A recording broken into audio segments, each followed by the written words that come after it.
अस्सलामुअलैकुम। बोल न्यूज़ के साथ मैं हूं मुदस्सर इकबाल। जिंदाबाद पाकिस्तान की खुसूसी ट्रांसमिशन के साथ। नाज़रीन, गुज़श्ता रोज़ भी हमने बात की थी पाकिस्तान की मुआशी तरक्की के हवाले से।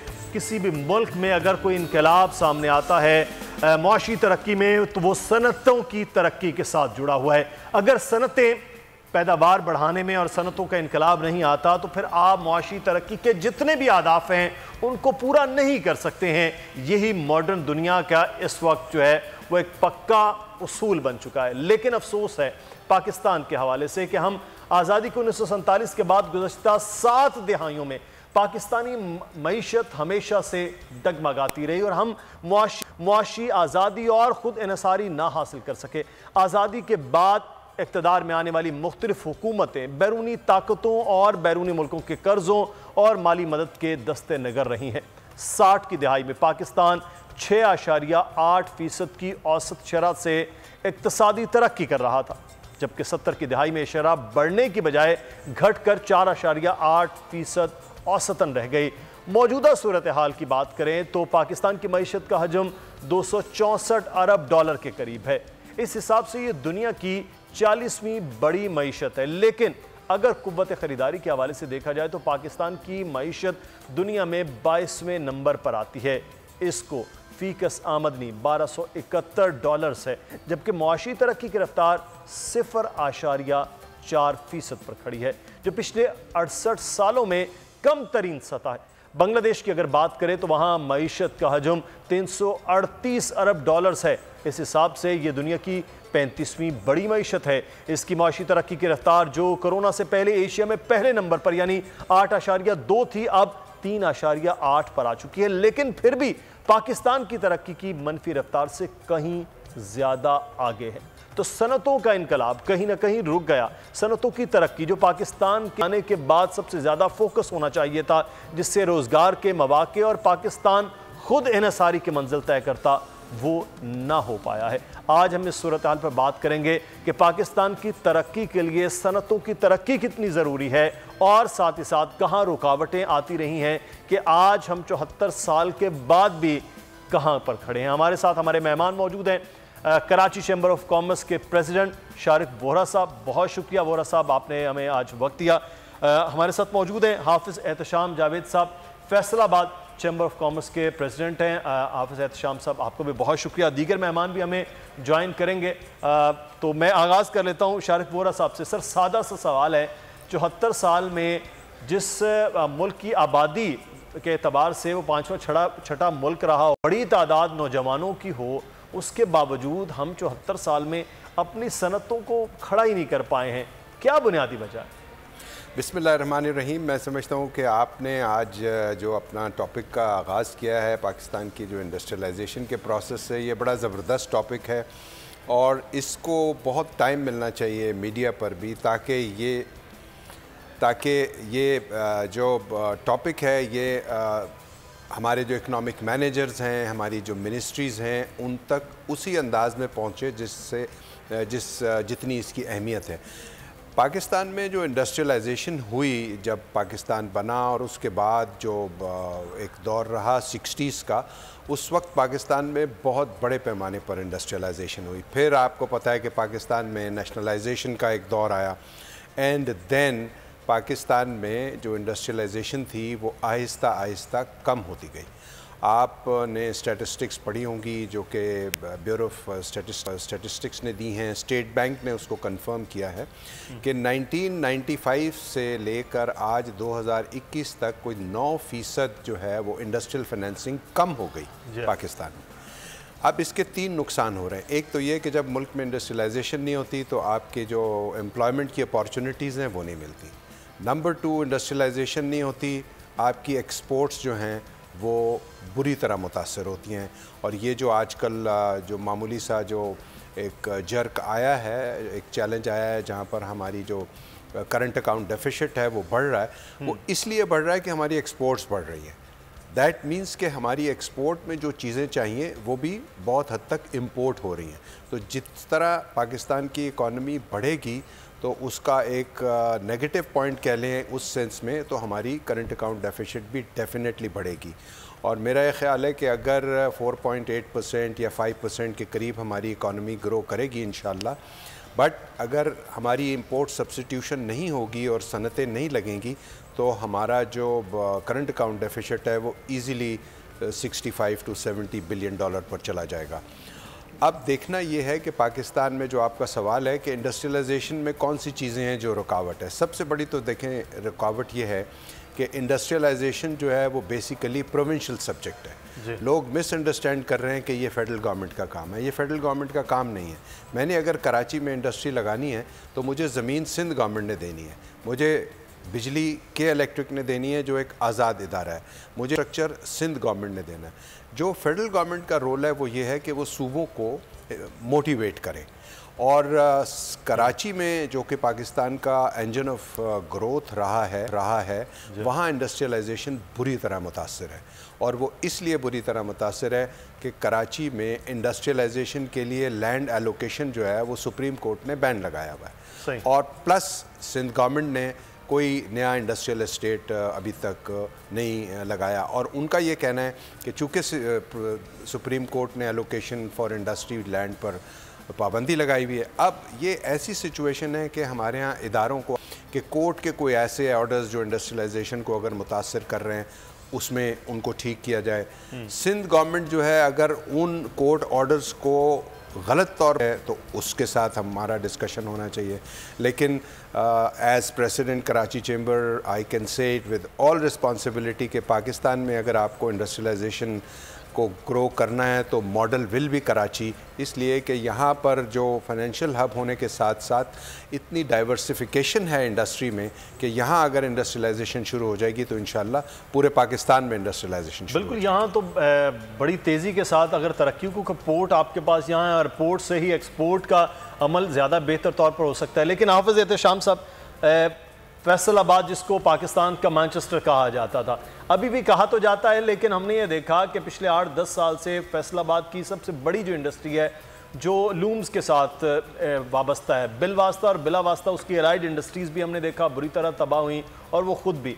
अब कदरे बेहतरी आई है, बड़ा अच्छा बिजनेस भी 1.5 साल में उन्होंने कर लिया। लेकिन ओवरऑल हम फैसलाबाद को देखते हैं कि अगर आज से 71 से पहले जब ये कौमियाए गए सारे इदारे, उससे पहले से लेकर आज जब हम देखते हैं 50 साल में कितना नुकसान हम कर चुके और अब हम इंडस्ट्री के तौर पर फैसलाबाद को और पाकिस्तान को कहाँ देख रहे हैं। बिस्मिल्लाहिर्रहमानिर्रहीम। सबसे पहले तो मैं बिल्कुल अपने बड़े भाई हैं शारिक वोरा साहब, उनकी इस बात को सेकंड करता हूं, बल्कि इसमें ऐड करना चाहूँगा कि आपने जिस तरीके से आज ये बड़ा ही सेंसिटिव टॉपिक छेड़ लिया है, क्योंकि पाकिस्तान जैसा मुल्क जिसकी आबादी 22 करोड़ है वो, और उसमें हम कह रहे हो कि हमने 1 करोड़ नौकरियां देनी है, हमारी उस आबादी का बेशतर हिस्सा नौजवान पे हो, यूथ पे हो, वहाँ पर इंडस्ट्रियलाइजेशन के अलावा हमारे पास कोई सोल्यूशन नहीं है। बिल्कुल। तो 60 इंडस्ट्री बड़ी फ्लोरिश कर रही थी। जब हमने इंडस्ट्री को इंसेंटिवाइज किया, उसके बाद हमारी इंडस्ट्री ने ना सिर्फ उस पर रिस्पॉन्ड किया बल्कि आप एशिया की सबसे बड़ी इंडस्ट्रियल स्टेट बन चुकी थी। अब वो हमारा गोल्डन पीरियड था, वो अचानक से फिर हमें ख्याल आ गया कि हमारी बड़े बड़े हमने, मैं समझता हूँ, डिजास्टर्स किए हैं। आपने अपने पॉलिसी मेकिंग के अंदर गवर्नमेंट्स के लेवल के ऊपर कोई भी कॉन्टिन्यूटी नहीं हम रख पाए इंडस्ट्रियलाइजेशन के हवाले से, जो सबसे बड़ा फुकदान रहा कि इंडस्ट्री कोई 5 साल के लिए या 10 साल के लिए नहीं लगता। ये हमारी इंडस्ट्री लगती है 50 साल के लिए, 25 साल के लिए, 100 साल के लिए इंडस्ट्री चलती है। जनरेशन उन्हें चलाती हैं, कोई एक जनरेशन नहीं होती। तो जब वो जनरेशन चलाती हैं तो इट मीन ऐसी इंडस्ट्रियलाइजेशन के हवाले से अगर हमने उसको लेके जाना है, अगर कंटिन्यू करना है, तो हमें उसके अंदर पॉलिसी कंटिन्यूटी भी चाहिए होती है। मुझे तकरीबन 10 से 12 साल हो गए हैं इसमें बिजनेस पॉलिटिक्स के अंदर आए हुए, बिजनेस कम्युनिटी को सर्व करते हुए। मैंने 20 पॉलिसी चेंज होते देख ली सिर्फ 10 साल में। तो हमारा गवर्नमेंट से हमेशा ही ये मौक़िफ़ रहा है कि इंडस्ट्री को अगर आपने लेकर चलना है, मैं इस गवर्नमेंट को लाजमी तौर के ऊपर यहाँ पर क्रेडिट देना चाहता हूँ कि ना सिर्फ इन्होंने इंडस्ट्री के रिवाइवल के लिए काम किया, बल्कि जो आपकी इंडस्ट्री चल रही थी, अगर आप इन 2.5-3 सालों में रेशो निकालें तो आपकी इंडस्ट्री की ग्रोथ नजर आ रही है आपको। लेकिन स्टिल, क्योंकि वो एक 25-30 साल से हम इंडस्ट्री को स्नब कर रहे हैं, हम डी इंडस्ट्रियलाइजेशन की तरफ जा रहे हैं, हमारी पॉलिसीज शायद पाकिस्तान को कंट्री ऑफ ट्रेडिंग बनाने की तरफ जा रही हैं, तो उन सब को रोक कर अपने नई तरफ की तरफ जाना, अपनी पॉलिसीज की इम्प्लीमेंटेशन की तरफ जाना, उसको एक टाइम लगेगा। लेकिन अगेन, अभी आपकी जो LTF है, लॉन्ग टर्म आपकी लास्ट LSM, सॉरी, जो LSMs हैं वो ग्रोथ कर चुके हैं, लेकिन SME सेक्टर अभी भी मुंतजर है गवर्नमेंट की ऐसी पॉलिसीज का, जहां पर अगर हमने SME सेक्टर को लेकर ना चले तो हमारा इंडस्ट्रियलाइजेशन का ख्वाब शर्मिंदा तबीर होता नजर नहीं आता। बिल्कुल, ये तो हमें लाजमी तौर के ऊपर SMEs को सपोर्ट करना पड़ेगा और उसके लिए हमें आउट ऑफ द बॉक्स जाके करना पड़ेगा। हमारा खुद आपकी आबादी है, आपकी आबादी का तनासुब देखा जाए, 52% आपकी आबादी का तनासुब में तकरीबन फीमेल्स का है, खवातीन आ चुकी हैं। हमें इतना बड़ा ह्यूमन रिसोर्स भी यूज करना पड़ेगा। उसके लिए एक हमारा एक स्पेसिफिक सोसाइटी सोशल कल्चर है, उसके अंदर फ्रेंडली एनवायरनमेंट दे के उनको इंडक्ट करने के लिए भी काम करना पड़ेगा। ये पॉलिसीज हैं, जब पॉलिसीज बन जाएंगी तो चीजें ऑटोमेटिकली शिफ्ट पे चल जाएंगी। इस पे काम करने की जरूरत है। बिल्कुल। अच्छा, लेकिन एक जो अभी बात हो रही है, जो आपने भी बात की, सोल्यूशन इसके अलावा कोई नहीं है। तो शारिक वोरा साहब, जो आप बात करें हर्डल्स की, भी बहुत सारी हर्डल्स हैं, वो हुकूमतों के वो सुर्ख फीते की नज़र हो जाती हैं, ब्यूरोक्रेसी की, ये भी एक बहुत बड़ा अलमिया है। फिर आप कोर्ट की बात कर रहे हैं कि जो ऑर्डर्स उनके हैं, अगर सोल्यूशन ही पाकिस्तान गारी का हल और पर कैपिटा इनकम का हल और पाकिस्तान के हालात की बेहतरी का हल सनतों की तरक्की है, तो हुकूमतें तजर्बात क्यों कर रही हैं कि 10 साल में 20 पॉलिसीज़ ले आएँ और इस जानिब तवज्जो ना दें? क्या वजूहात इसके बैक ऑफ माइंड? बिल्कुल, आपने बड़ा अच्छा ये पॉइंट रेस किया है कि कंटिन्यूटी ऑफ पॉलिसी के बजाय इंटरप्शंस क्यों हो रही हैं। मैं समझता हूँ कि इसमें चंद चीज़ें तो ऐसी हैं कि जो हमारी अब मैं शारिक वोरा साहब आपको यहाँ पर अपने ट्रांसमिशन में बात कर रहे हैं इस वक्त सनती तरक्की के हवाले से। शारिक वोरा साहब, आप एक गुफ्तगू करें, साथ छोटा सा एक ज़िमनन सवाल भी कि SMEs के हवाले से बड़ा एक अहम इम्पॉर्टेंट पॉइंट उठाया हाफिज़ एहतिशाम साहब ने। अब एक जानिब लार्ज स्केल मैन्युफैक्चरिंग में तो देखा हमने बड़ी बेहतरी भी हुई, उसके बारे में बात भी हो रही है, लेकिन SMEs उस तरह से तरक्की नहीं कर पाए। यहाँ कितना फ़ाल है और ये कितनी इंपॉर्टेंट है इस वक्त पाकिस्तान की तरक्की के लिए, SMEs की बात की जाए? जी बिल्कुल ठीक है Mudassir, let's take SMEs case first. इसको पहले हम डिस्कस कर लेते हैं और भाई एहतिशाम ने बहुत रेलेवेंट पॉइंट की तरफ निशानदेही की है। देखिए, पाकिस्तान में 87% SMEs हैं जो डायरेक्टली इनडायरेक्टली आपके टैक्स को भी कंट्रीब्यूट करती हैं, आपकी इंडस्ट्रियल की जो टोटल इंडस्ट्रियल प्रोडक्ट है, प्रोडक्शन है, उसको कंट्रीब्यूट करती हैं और पूरे एक्सपोर्ट सेक्टर सनतों में 87% SMEs का रोल अच्छा है। और आई थिंक फैसलाबाद, गुजरांवाला और कराची और हैदराबाद और बहुत सारे ऐसे शहर हैं जहां लाखों SMEs सिर्फ इसलिए बंद हो गई। और ये स्टेट बैंक की फिगर है, ये ऑफिशियल फिगर्स है, इसमें कोई एग्जैजरेशन नहीं है। अच्छा। कि जो वो तकरीबन 13% से 9% पर आ गए हैं SMEs की फाइनेंसिंग।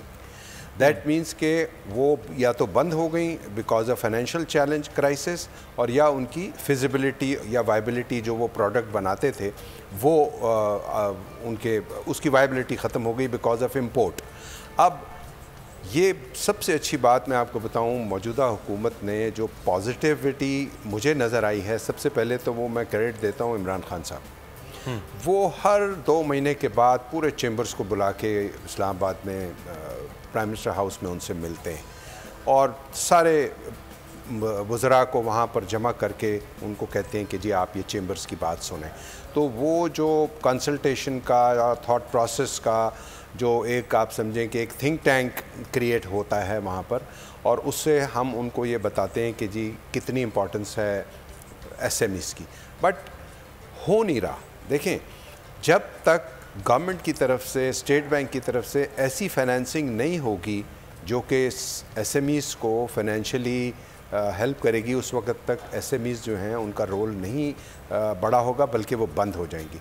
चाइना में, इंडिया में, पूरी दुनिया में जो तरक्की हुई है वो SMEs की वजह से हुई। बिल्कुल। स्टेट बैंक को कराची चेंबर ने, बाकी दूसरे चेंबर्स ने भी बहुत दफ़ा ये कहा है कि हमको ऐसी out of box financial facilities लानी होंगी जिसमें कि बग़ैर कोलेट्रल, बग़ैर बैंकेबल सिक्योरिटी के आपको छोटी इंडस्ट्री को जो है वो पैसा देना होगा ताकि वो टेक्नोलॉजी ख़रीद सके। रुकावट क्यों है कि वहाँ पैसा क्यों नहीं दिया जाता? हमें देखते हैं लार्ज स्केल मैन्युफैक्चरिंग में तो बहुत पैसा बैंक्स जो हैं वो दे देते हैं, तो इधर क्या रुकावट क्या होती है? रुकावट ये है मुदस्सिर कि पाकिस्तान में सारे बैंक्स जो है ना, देखें वो अब 5 बड़े कमर्शियल बैंक्स हैं और वो 5 बैंक प्राइवेटाइज हैं। जी हाँ। वो प्राइवेट सेक्टर के बैंक्स हैं, वो रिस्क लेते नहीं हैं। उनकी ज़्यादातर जो उनकी जो अवेंट ले लेती है वो ट्रेजरी बिल्स में और बॉन्ड्स में चले जाते हैं, फिर वो बिल्कुल रिस्क नहीं लेते। वो अपने 100-200 जो उनके पास बड़े ग्रुप्स हैं वो सारी फाइनेंसिंग उनको कर देते हैं, इसलिए कि वो रिस्क अपनी कहते हैं ना नॉन परफॉर्मिंग लोन्स का जो पोर्टफोलियो है उसको बड़ा नहीं करना चाहते। उसके लिए या तो गवर्नमेंट को DFIs बनानी होंगी जो कि स्पेसिफिकली इन्वेस्टमेंट करें फॉर इंडस्ट्री, या फिर स्टेट बैंक को ऐसी पॉलिसी बनानी होगी कि वो इन बैंक्स को कहें कि आप SMEs को फाइनेंसिंग करें और हमें प्रूव करें। पिछले दिनों भी आपको पता है कि अखबारात में एक खबर आई थी कि जो टर्फ में बिलियंस की इन्वेस्टमेंट हुई वो प्रॉबली 80 या 90 कॉन्ग्लोमरेट्स जो पाकिस्तान में बड़े हैं और उसमें भी मोस्टली टेक्सटाइल्स हैं, वो सारा पैसा उनको चला गया। सही।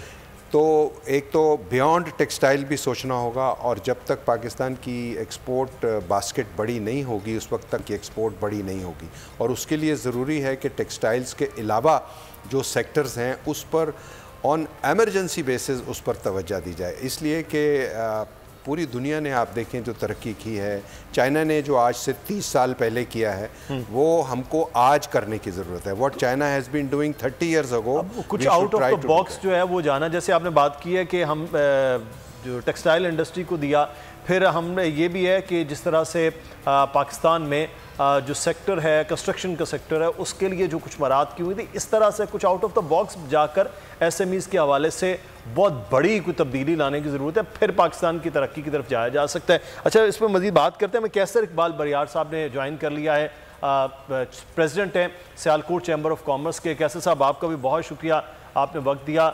इस वक्त पाकिस्तान की सनती तरक्की के हवाले से बात जो है वो हो रही है। तो कैसर इकबाल साहब, ये सियालकोट आपका शहर बहुत छोटा लेकिन इंडस्ट्री के हवाले से खासा तेज़ी से तरक्की करता हुआ शहर था, लेकिन अभी भी बहुत सी स्मॉल इंडस्ट्रीज़ के हवाले से हम बात कर रहे हैं कि बड़ी रुकावटें हैं, बहुत मसाइल हैं। क्या चीज़ें इस वक्त बेहतर हो रही हैं और किन चीज़ों का भी मज़ीद बेहतर होना है जिस पर गवर्नमेंट को तवज्जो देना चाहिए? जी, बहुत शुक्रिया आपका मुझे इनवाइट करने का। देखिए जी, सियालकोट तो SME का हब है, तो जब स्मॉल मीडियम एंटरप्राइज की बात की जाती है तो सियालकोट स्पेशली एक्सपोर्ट के हवाले से वो सरे फहरिस्त आता है, इसलिए कि हमारी तो जो प्रोडक्ट्स भी बनती हैं वो 100% एक्सपोर्ट होती हैं, लोकल उनकी कंजम्पशन नहीं है। इसलिए सियालकोट शहर जो है वो SME और एक्सपोर्ट के हवाले से बहुत उसकी अहमियत है। और मुझे ये खुशी हो रही है कहते हुए कि अल्हम्दुलिल्लाह अभी रिसेंटली पिछले साल 1.5 साल से गवर्नमेंट ने बहुत सारी ऐसी हैं और दे भी रहे हैं, बहुत सारी ऐसी स्कीम्स इंट्रोड्यूस कराई हैं जिससे SME सेक्टर को काफ़ी हेल्प हो रही है। लेकिन अभी भी बहुत ज़रूरत है, बहुत कुछ करने की ज़रूरत है। जैसे अभी आपके जो प्रीवियस स्पीकर थे वो बात कर रहे थे टैरिफ की और गवर्नमेंट के लोन्स की, ये जो बातें हो रही थी, तो ये वाकई ऐसे हुआ है कि सियालकोट टैरिफ से उस तरह से फ़ायदा नहीं उठा सका कि जो हमारा SME सेक्टर है, और उसको हम कहते रहे गवर्नमेंट को कि इसको इतना आसान बनाएं टैक्स की स्कीम को लेने के लिए, और इसको जो एग्जिस्टिंग लिमिट्स हैं उसके साथ, ताकि छोटी सनत वाले लोग जो हैं वो भी उससे फ़ायदा उठा सके। लेकिन अनफॉर्चुनेटली हमने देखा कि जो बड़ी बड़ी सनतें थी बड़े शहरों में वो उससे फ़ायदा उठा के और छोटा सेक्टर जो है वो इग्नोर हो गया। अभी कल भी हम मिनिस्टर जो कॉमर्स है एडवाइज़र रज़ाक दाऊद साहब के साथ हम बाद में बैठे हुए थे, हमने उनको बहुत सी ऐसी प्रैक्टिकल तजावीज़ दी हैं जिससे हमारी इंडस्ट्री को SME सेक्टर हो सकता है जी। और उसमें बैंक के लोन्स भी शामिल हैं और उसमें बहुत सारी और चीज़ें। सियालकोट का इससे सबसे बड़ा मसला तो ये है कि सियालकोट में इंडस्ट्री बहुत फैली हुई है और उसकी वजह से इन्वायरमेंटल इश्यूज हो रहे हैं। और आपको पता है कि एक्सपोर्ट इंडस्ट्री में अब जो दुनिया का फोकस है वो इन्वायरमेंट पे जा रहा है बहुत ज्यादा। तो हमारे लिए ये सबसे बड़ा चैलेंज है कि हम कैसे उनको सेटिस्फाई करें कि हम और जो हमारी इंडस्ट्री है वो इन्वायरमेंट को पोल्यूट नहीं कर रही है, हमारी जो वेस्ट सॉलिड वेस्ट है उसको हम सही तरीके से डिस्पोज ऑफ कर रहे हैं, जो वाटर हम डिस्चार्ज कर रहे हैं वो कहीं ट्रीट हो रहा है। तो ये वो सारी चीजें जो इंडिविजुअली एसएमई के लिए बड़ा मुश्किल काम है क्योंकि ये इसके लिए ह्यूज इन्वेस्टमेंट चाहिए। तो हम गवर्नमेंट को बार बार ये प्रपोज कर रहे हैं कि हमें सियालकोट में एक ऐसा इंडस्ट्रियल जोन दें, एक दें या दो दें या मुख्तलिफ, जैसे अभी सर्जिकल सिटी की बात हो रही है, ऐसे गारमेंट सिटी बना दें, सर्जिकल सिटी बना दें, लेदर सिटी बना दें, ताकि इनके जो कॉमन इश्यूज हैं इंडस्ट्री के चैलेंजेस आने वाले दिनों में और ज्यादा आएंगे वो हम इसी तरह एड्रेस कर सकते हैं कि अगर डेडिकेटेड जोन्स हों और एक ऑर्गेनाइज तरीके से इंडस्ट्री जो है उसकी ग्रोथ हो तो फिर ये सारा हल हो सकता है। जैसे इस वक्त हम इंडिविजुअली करना चाहें तो हम नहीं कर सकते। बिल्कुल, ये बड़ा इम्पोर्टेंट है कि पाकिस्तान में तो हर 5 साल के बाद इंडस्ट्रियल जोन नए से नए तख्लीक होने चाहिए थे, लेकिन बहरहाल वो हम ये देख रहे हैं कि वो चीज़ें ज़्यादा वेरी अनफॉर्चुनेट हर सिटी में हमारा गोल्डन ट्रायंगल जिसे हम कहते हैं वजीराबाद है, गुजरात है, गुजरावाला में है, तो अनफॉर्चुनेटली वहाँ पे कोई ऐसा इंडस्ट्रियल स्टेट अभी नहीं बनने जा रहा। जो पुराने हैं वो सारे शहरों के अंदर आ गए हैं, बिल्कुल फुल हो गए। और अभी इंडस्ट्री आप में कभी विजिट करें इस तरफ तो आप देखेंगे सड़कों के ऊपर जहाँ भी जाएंगे फैक्ट्रियां बंद। बिल्कुल, सियालकोट गुजरांवाला गुजरात तुमने विजिट किया तो देखा कोई ये सूरत हाल है कि मेन उसी तरह से और बड़े एक अहम इशू है। अच्छा, मैं एक चीज़, फैसलाबाद में बहरहाल इंडस्ट्रियल जोन के लिए तो कुछ ना कुछ बेहतर हो गया हाफिज एहतशाम साहब, लेकिन मेरा सवाल सर ये है कि कहा जाता है कि पाकिस्तान की कैपेसिटी नहीं है, एक ख़ास हद तक हम अपनी जो है एक्सपोर्ट वो ले जा सकते हैं, प्रोडक्शन कर सकते हैं, उससे ज़्यादा क्या वाकई हमारी इंडस्ट्री बहुत भी तरक्की कर ले तो एक ख़ास हद तक जा सकती है? हम वो है कि जैसे इनकलाब हमने अपने हमसाया मुल्क में देखा है, चाइना में, जिससे वहाँ इतनी सनती तरक्की हुई है पिछले 70 साल में, हम उसको अप्रोच नहीं कर सकते? कैपेसिटी का इशू है या कोई मामलात और हैं, या वाकई हम तरक्की कर सकते हैं? ये गलत फिनोमेना जो बनाया गया। देखिए जी, मैं नहीं समझता कि ये कोई बात दुरुस्त है कि हम में कैपेसिटी ही नहीं है। इसकी एक सबसे बड़ी रीजन हमारा पड़ोसी मुल्क बांग्लादेश, अगर हम सिर्फ टेक्सटाइल की बात कर लेते हैं फिर मैं बाकी सेक्टर से भी आ जाता हूँ। बांग्लादेश में रुई की एक बेल भी पैदा नहीं होती। 40 बिलियन की टेक्सटाइल की उसकी टोटल एक्सपोर्ट्स हैं, जिसमें 70% उसकी टेक्सटाइल है। तो हमारे यहाँ जो हम कभी 1 बिलियन एक्सपोर्ट्स पे बेल्स पे चले जाते हैं, कभी कम हो जाती हैं, इस दफा साथ में तकरीबन के करीब हमारे पास हो रही हैं 70 मिलियन। तो आप क्या समझते हैं कि हम कैसे, हमारी क्यों नहीं हो रही? हमारा मसला ये है कि हमारे चंद मोनोपोलिस्टिक और लॉबीज, जिसे हम प्राइम मिनिस्टर भी कहते हैं कि वो माफिया हैं, वो काम कर रहे हैं। वो टेक्सटाइल सेक्टर में भी हैं, वो एसएमईज अदर देन टेक्सटाइल है, वहां पर कुछ लॉबी बनाकर बैठे हैं। वो पैसे बनाने के चक्कर में हमारी कॉस्ट ऑफ डूइंग बिजनेस को बढ़ा देते हैं, जिसकी वजह से हम रीजन में कंपेटिटिव नहीं रहते। और गवर्नमेंट को हमने बार-बार कहा है कि भाई हम टैक्सेस एक्सपोर्ट नहीं कर सकते दुनिया में। तो अगर हमने अपनी एक्सपोर्ट्स बढ़ानी है तो हमें अपनी पॉलिसीज को ऐसे बढ़ाना होगा। हमारी वैल्यू एडिशन सेक्टर है टेक्सटाइल का, हम तकरीबन 3.5 बिलियन डॉलर की एक्सपोर्ट करते हैं धागे की, स्पिनिंग की। अगर हम उसमें से $1 बिलियन की वैल्यू एडिशन सेक्टर को या $1.5 बिलियन की वैल्यू एडिशन सेक्टर को फीड कर दें तो आपकी वही एक्सपोर्ट्स एक की बजाय मल्टीप्लाई बाय 4 होके वो बन जाएंगी $12 बिलियन की। तो आप कैसे कह सकते हैं कि आपके पास पोटेंशियल नहीं है? मकसद ये है कि हमारे पास पोटेंशियल भी है। हमारा सिर्फ करने का काम गवर्नमेंट का ये है कि पॉलिसी यूनिफॉर्म बनाए, लेवल प्लेइंग फील्ड दें और स्टेक होल्डर्स को बार बार बैठा के तमाम स्टेक होल्डर्स को सुनने के बाद अनबाइस्ड पॉलिसी बनाएं, जिसके जरिए आप ना सिर्फ एम्प्लॉयमेंट जनरेट कर पाएंगे, एसएमईज को प्रमोट कर पाएंगे। अभी मैं आईटी सेक्टर की बात करता हूँ। आईटी की सर्विसेज के अंदर इंडिया की एक्सपोर्ट $110 बिलियन की है। बिल्कुल ठीक है। हमने अभी इसमें जो हमारी एक्सपोर्ट गई है वो तकरीबन 40 मिलियन की है। तो हम अगर उसमें से अपना शेयर उन्हीं एक्सपोर्ट्स को पॉलिसीज के थ्रू, सर्विसेज के थ्रू कर लें, तो अगर हम 10 बिलियन का भी शेयर लेने में कामयाब हो जाएं 2-3 साल में, तो कितनी बड़ी हमारी सक्सेस होगी। तमाम इंडस्ट्री को सर्विसेज की जरूरत है, अक्रॉस द बोर्ड है। हमारा ह्यूमन रिसोर्स पोटेंशियल दुनिया में मशहूर है, तो इस पे काम करने की जरूरत है। बिल्कुल ये, लेकिन एक और जो चीज़ आपने बात की, चले बांग्लादेश की आपने मिसाल ली, बांग्लादेश की मिसाल को लेकर शारिक वोरा साहब हम बात करते हैं। पाकिस्तान की कॉटन जो है, जो यहाँ पर हम अप्रैल की बात करते हैं, हम डेनिम की बात करते हैं, हम ये जो बिल्कुल छोटी इंडस्ट्री जिसे टेक्सटाइल की इंडस्ट्री कहा जाता है वो वहाँ शिफ्ट हो गई, और जो यहाँ पे थी, हमारे पास एनर्जी सेक्टर में एनर्जी की कॉस्ट इतनी महंगी है, वो पेट्रोल है, वो बिजली है, वो गैस है, तो फिर हम जो खित्ते के ममालिक है वो कम्पीट ही नहीं कर पाएंगे। तो जब कम्पीट नहीं कर पाएंगे तो फिर जो मेड इन पाकिस्तान होनी चाहिए वो कोई और मेड इन लग के तो वो चीज़ें वहाँ बिकें। तो यहाँ भी एक बड़ा फोकस है कि आपको इतनी महंगी जब बिजली दी जाएगी तो फिर आप किस तरह से अपनी इंडस्ट्री को खड़ा कर सकें और सनती तरक्की की बात कर सकते हैं।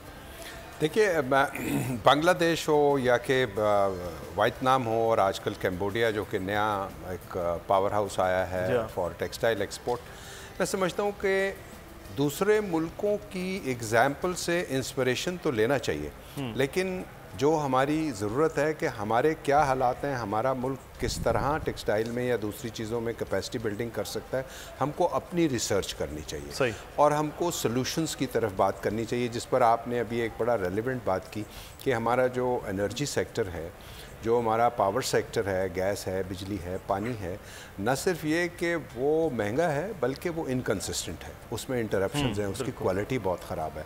और ये 3-4 ऐसी चीज़ें हैं जो बुनियाद हैं किसी भी इंडस्ट्री की। अब ये जो इंफ्रास्ट्रक्चर है ये हुकूमत का काम है, क्योंकि इसकी जो कैपिटल कॉस्ट है वो बहुत बड़ी है। हुकूमत कर सकती है, हाँ, प्राइवेट सेक्टर की पार्टनरशिप ज़रूर हो सकती है, लेकिन ये बुनियादी तौर पर काम हुकूमतों का है, चाहे वो प्रोविंशियल गवर्नमेंट्स हों या वो फेडरल गवर्नमेंट हो। पाकिस्तान में ये चैलेंज है कि पाकिस्तान की बिजली रीजन के मुकाबले में बहुत ज़्यादा हो चुकी है और गैस भी बहुत महंगी है, प्लस उसकी इंटरप्शन बहुत है। सही। प्रोग्राम अपनी ट्रांसमिशन में वापस आते हैं। शारिक वोरा साहब, एक जानिब तो आप बात करें कि हम दूसरे ममालिक की मिसाल दे रहे होते हैं, लेकिन अब पाकिस्तान में बहुत से ऐसे इश्यूज़ भी हैं कि जनाब ये कर लिया जाए तो ये मसाइल हो जाएंगे, ये कर लिया जाए तो ये मसाइल हो जाएंगे, क्योंकि हमें बाहर से भी बड़े प्रेशर होते हैं, फिर हम बहुत ज़्यादा पॉलिसीज़ और अपने जो नज़रियात हैं वो भी बड़ा इम्पोर्टेड वो ले कर रख रहे होते हैं। तो पाकिस्तान को फिर क्या करना चाहिए अपने लिहाज से? मुदस्सिर, बहुत अच्छा आपने ये निशानदेही की कि हम लोग जो हैं वो बेसिकली कंप्लायंस सिंड्रोम में आए हुए हैं। जैसा कि आपने बड़ी अच्छी टर्म इस्तेमाल की कि वो जो इम्पोर्टेड फ़िलासफ़ी है वो हमारे बच्चों का भी और हमारा भी ब्रेन वॉशिंग कर देती है कि ये कंप्लायंस ज़रूरी है, ये कंप्लायंस ज़रूरी है। और उसमें होता ये है कि वो सूडो इकोनॉमिस्ट जो हैं वो वेस्ट की जो इकोनॉमी की किताबें हैं उसमें से हमारा सोल्यूशन ढूंढते हैं। सोल्यूशन हमको अपनी इंडिजिनस रिसर्च से ही मिलेगा। हमारे क्या हालात हैं, हमारे शहर में क्या हो रहा है, हमारे यहाँ लोगों का मिजाज कैसा है, कल्चर कैसा है, खाना कैसा है, रिलीजन के क्या तकाज़े हैं, उनको मद्देनज़र रखते हुए हमको पॉलिसी बनानी चाहिए, जैसा कि चाइना ने किया, जैसा कि डेफिनेटली इंडिया ने भी किया और अब और बहुत सारे ममालिक जो हैं वो उसको फॉलो कर रहे हैं। तो जब तक हम अपनी लोकल कंडीशंस के हिसाब से अपनी इकोनॉमिक और इंडस्ट्रियल पॉलिसी को नहीं बनाएंगे। मिसाल से थोड़ा सा वजाहत चाहूँगा, ये आप जो चाइना की बात कर रहे हैं, हम चाइना को क्योंकि उसको एक SMEs के हवाले से भी बात है, बहुत बड़ी तरक्की उसने कर ली है। सर क्या किया क्या है, एक छोटे से अगर आप जवाब दे सके मुख्तसर। देखिए, चाइना ने जो अपना मॉडल बनाया पिछले 40 साल में, सबसे बड़ा तो मॉडल उसने बनाया रिसाइकलिंग इंडस्ट्री का। वो पूरी दुनिया से उसने रिसाइकलेबल मटेरियल्स जिसमें प्लास्टिक्स है, लोहा है, कागज़ है, कॉपर है, दुनिया की तमाम चीज़ें उन्होंने पूरी दुनिया से इंपोर्ट की एट थ्रो अवे प्राइसेस। आपको मैं बताऊं, जस्ट प्लास्टिक्स वो $200 पर टन का मंगाते हैं और वही प्लास्टिक्स को फिर मेडिकल साइंस और गैजेट्स में और कार पार्ट्स में और फ़ोन्स में और कंप्यूटर में और फर्नीचर कन्वर्ट करके $20,000 अ टन का बेचते हैं। हमारे यहाँ पिछले 30 साल से उन्होंने पॉलिसी पर कदगन लगाया हुआ है कि जी आप मंगा नहीं सकते रिसाइकलेबल, इसलिए कि वो पोल्यूशन होती है और ये होता है और वो होता है। माय पॉइंट इज़ कि आप जब तक अपनी इंडस्ट्री को अपनी जो ख़ाम माल की ज़रूरियात हैं उस पॉइंट ऑफ व्यू से पूरा करने की कोशिश नहीं करेंगे, हमारी इंडस्ट्री ग्रो नहीं करेगी। हम बहुत बड़ा अपना फॉरेन एक्सचेंज जो है वो वर्जिन मटेरियल्स इंपोर्ट करने में ज़ाया कर रहे हैं, जबकि हमको वो उससे रिसाइक्लेबल वेस्ट स्क्रैप से हम पूरा कर सकते हैं और अपने मुल्क को तरक्की दे सकते हैं। ये बड़ा एक इम्पोर्टेंट है, हमें अपने हिसाब से देखना सोच रहे हैं। इम्पोर्टेंट फिलॉसफी जो है वो शायद वहीं तक रखी जाए। अच्छा, मैं मुख्तसर ये कैसर साहब आपसे जानना चाहूँगा, अब करने की क्या ज़रूरत है इस हुकूमत को? चलें 74 साल गुजर गए, करने की क्या ज़रूरत है सर? अच्छा, कैसर साहब से हम दोबारा से रब्ता करते हैं। हाफिज़ एहतशाम साहब, इस वक्त क्या किया जाए कि लॉन्ग टर्म और शॉर्ट टर्म हम अपने इंडस्ट्री को और इंडस्ट्रियल सिटीज़ को बेहतर कर सकें? देखें जी, सबसे पहले तो इस चीज़ की अहम ज़रूरत है कि हम इंडस्ट्रियलाइजेशन के हवाले से लॉन्ग टर्म पॉलिसीज़ पे जाएं। इंडस्ट्री को वो कॉन्फिडेंस दें जो बिल्टअप हो रहा है, स्पेसिफिकली एसएमईज को वो कॉन्फिडेंस दें जिसके लिए उनके लिए आसानी भी हो सके और वो फाइनेंसिंग सही मायनों में उनको मिल सके। जिस तरह शारिक बोरा साहब ने टफ का जिक्र किया है तो मैं उसके फिगर्स बता देता हूँ। तकरीबन 470 अरब रुपए की फाइनेंसिंग थी, कैपिंग थी। उसमें से 325 अरब रुपया टेक्सटाइल के सिर्फ बड़े घरों को मिल गया, लार्ज स्केल मैन्युफैक्चरिंग को मिल गया। आपके एसएमई के सिर्फ 2 या 3 लोग थे जिन्होंने मिला। मैंने प्राइम मिनिस्टर की मीटिंग में वाज़े तौर पर उन्हें कहा था कि अगर टफ हमने कंटिन्यू करनी है तो टफ के लिए हमें कैप लगाना पड़ेगा ताकि हम एसएमईज को प्रमोट कर सके। तो हमें अपने एसएमईज की लिए लाजमी तौर के ऊपर ऐसी स्कीम्स मुतारफ करानी पड़ेंगी। बैंक्स को पाबंद करना पड़ेगा कि वो इनकी सस्टेनेबिलिटी के लिए काम करें, नंबर 1। नंबर 2, हमें हुकूमतों के आने जाने से फर्क नहीं पड़ना चाहिए। हमारी पॉलिसीज के हवाले से पॉलिसीज इस तरीके से इंटैक्ट रहनी चाहिए ताकि आपका बिजनेसमैन आपकी इकोनॉमी ग्रो कर सके। थर्ड, हमारी इस वक्त सबसे बड़ी जरूरत सस्ती एनर्जी है। हमें अपनी सस्ती एनर्जी ना सिर्फ लोगों को बल्कि इंडस्ट्री को भी प्रोवाइड करने के हवाले से लॉन्ग टर्म पॉलिसीज की तरफ जाना पड़ेगा। शॉर्ट टर्म पॉलिसीज के अंदर हमें अपने रेवेन्यू कलेक्शन के लिए, जिसको हम सारे दोस्त मिस कर गए, हुकूमत का बड़ा मौक़िफ़ है कि हमने अपना रेवेन्यू इकट्ठा करना है। हमारी ये ज़रूरियात है। हमारा एनर्जी के अंदर हम इतने खसारे में जा रहे हैं, उस सारे के सिलसिले में हमें लाजमी तौर के ऊपर अपने ट्रेडर को कॉन्फिडेंस में लेना पड़ेगा। उसे ये बताना पड़ेगा कि भाई आपके पैसे आएंगे तो आपका मुल्क ठीक होगा। आप अपना शेयर दें ताकि डायरेक्ट टैक्सेशन बढ़े और इनडायरेक्ट टैक्सेशन का खात्मा हो और जिससे आपका इन्फ्लेशन रेट भी कम होगा। ये लाजमी तौर के ऊपर शॉर्ट टर्म के ऊपर गवर्नमेंट को करने की जरूरत है। मैं शारिक बोरा साहब मुख्तसर कि ये जो पॉलिसी के हवाले से भी बात हो रही है, क्या प्लान होना चाहिए हुकूमत का कि हम बेहतरी की जानिब जा सकें? जी बिल्कुल, हमको सॉल्यूशंस पर ज़्यादा वक्त देना चाहिए अपनी डिस्कशंस में, मीडिया में भी और उसमें भी कि अब हमको करना क्या चाहिए। सबसे पहले हमको ये करना चाहिए कि हम मिनिस्ट्री ऑफ इंडस्ट्रीज़ जो है वो industrialisation long term policy for 10 years उसका अनाउंसमेंट करें। वो ये बताएं कि कौन सा सूबे में कौन सा शहर किस इंडस्ट्री के लिए मौजू है, जैसा चाइना ने किया। ये मैं बिल्कुल चाइना के मॉडल का आपको कहते हैं ना कट कॉपी पेस्ट सोल्यूशन, वो बता रहा हूँ कि जोनिंग होती है कि कौन सा एरिया अपने वसाइल और अपने मौसम और अपने लोगों की जो क़ुव्वत है उसके लिहाज से किस इंडस्ट्री के लिए मौजू हैं। मसलन जो इंडस्ट्री पहाड़ों के नज़दीक लगनी चाहिए वो कैसी होनी चाहिए, वो बिल्डिंग मटेरियल्स के लिए होनी चाहिए। मसलन पंजाब में जहाँ पर फल फ्रूट सब्ज़ी ऐसी काश्त वो ये बड़ी इंपॉर्टेंट आपने बात की है कि उस हिसाब से इस चीज़ों को इंडस्ट्री को देखना है और इसी तरह से जो लॉन्ग टर्म है पॉलिसीज़ वो बननी चाहिए। वक्त भी ख़त्म हो रहा है, बड़ी ज़बरदस्त किस्म की डिस्कशन रही है। शारिक बोरा साहब आपका भी शुक्रिया और कैसर इकबाल बरियार साहब भी हमारे साथ मौजूद थे, उनका भी शुक्रिया। हाफिज़ एहतशाम साहब आपका भी बहुत शुक्रिया अदा करते हैं। अगले आने वाले दिनों में हम बात करते रहेंगे कि इस वक्त पाकिस्तान में क्योंकि माशी तरक्की सनती तरक्की के बगैर मुमकिन नहीं है, तो हुकूमत को इस जानिब भी तवज्जो देना है। अपना ख्याल रखिएगा। मुदस्सिर इकबाल को जिंदाबाद। पाकिस्तान की खुसूसी ट्रांसमिशन से इजाज़त दीजिए। अल्लाह हाफ़िज़।